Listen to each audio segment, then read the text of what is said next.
So whilst I'm here, driven the Triumph Stag that's in the other garage, Mark, who owns the Stag, has let me have a look at this Vitesse. It's a 66 2-litre Vitesse. This is actually very soon after they increased the engine size of these from 1.6 to 2 litres. Based on the Herald, as you can see, we're going to have to keep the engine running because it's not been started in quite a while. It's the same, I think it's a 95 horsepower 2-litre straight 6 that was also used in the contemporary Triumph 2000. You can see here, this car, well it's very different from most cars. The whole front end lifts off. The Heralds and the Spitfires and the GT6s and everything like that were all like this.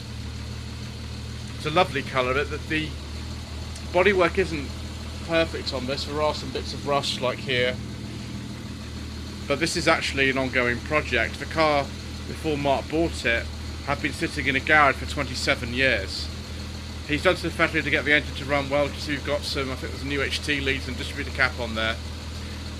And it's yeah, it's running pretty well because we've not been started for about 10 weeks.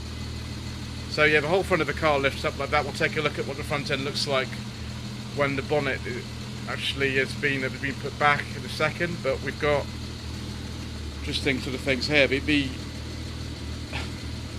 The underbody access is just absolutely amazing in these. Unlike a Herald as well, although it looks very similar to one, we've actually got an all synchromesh gearbox in here. So the 1360 Herald that I drove, which is a 68 back last year, it didn't have an all synchromesh gearbox, which was a right pain actually. That I hope I don't get a copyright infringement for someone to the volume of the stereo down a bit.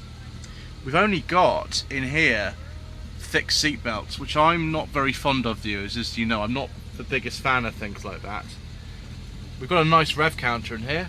See if I can climb in with one hand and not ruin this car against the garage wall, which I haven't done.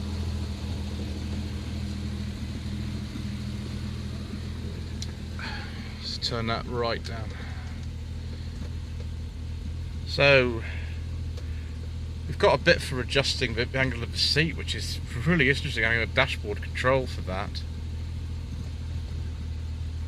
This is for the heater, I think. There's no heated rear window in this car. Control there for the wiper. I think that's probably for the washer underneath there. It's idling nicely at just under 1000 RPM. See if I can actually get the glove box open. There we go. Why they didn't put a little thing like that on a Triumph Stag glove box, I don't know. So conventional handbrake, tiny little stalks on this car. I imagine that one will be the indicator stalk, as you can see it is. Actually, will that? Yes, there we go. Great. I think that's for the headlamp flasher. Aftermarket stereo in this one. Got these interesting sort of duct there on the side. It must be to do with sort of warm air heating or something. It's very smooth, isn't it, this engine, this straight 6. This is for getting in and out, of course, and that's the window winder. Got quarter lights as well. I think this is actually real wood. I don't know about this, I think this is just veneer, but actual bits of wood in there. Got a lot of vinyl in here. I don't think this is leather, I think this is vinyl. It's very nice though, it's nice and squashy in seats, and a very upright driving position. Heralds were used a lot in the 1960s as driving school cars. Obviously it's just a smaller engine version of this really. Well, there are some differences of course. Right, what we're going to do I think is have a look in the boot. Good old Michelotti styling, of course, one of his earlier efforts for Triumph. Goes like this, there we go. And it kind of supports itself. There of course is the fuel tank on the side, so don't get into any accidents because that's where the fuel tank is. It's probably the best idea. Got all kinds of bits in here for the car to have a bit more work done. It's a bit of a project, this one. It's not on the road at the moment. Got some mini light wheels on here, which I think look really good on a Herald or a Vitesse.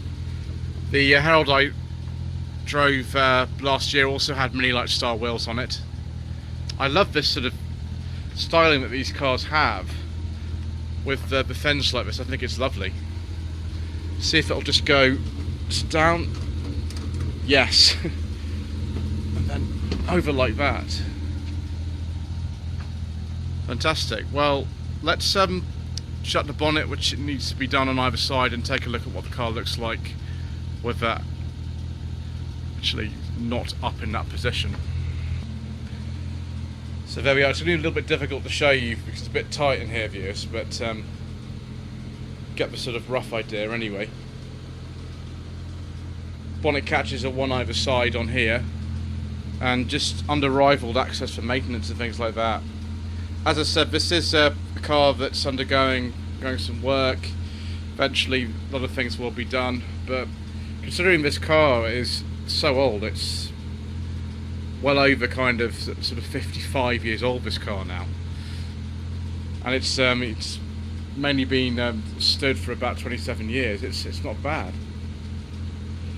Apparently this colour is one of about 3 dark reds that Triumph offered at the time. I'll just briefly look in the back. You just lift the seat up like this. Not the safest, is it really? And that is the back. I've seen Mr. Harwood from Rover Joe, who has a very similar Vitesse to this, also a 66 2-litre, sit in the back, and it looks a bit cramped. So because I'm in this garage, I don't want to damage the doors getting in and out of it. I'm not going to get in the back of this today, much as Mr. Manning from Matty's Cars will want me to. So maybe I'll be able to drive a Vitesse one day, viewers. That would be good. I have been warned that there's no brake servo, which I find a bit terrifying, but an all-Sigmash gearbox in my book is very good. Anyway, thank you ever so much indeed once again for watching. Please don't forget to subscribe to the channel, like this video, leave a comment below, and we shall see you again soon for more very, very tasty classics.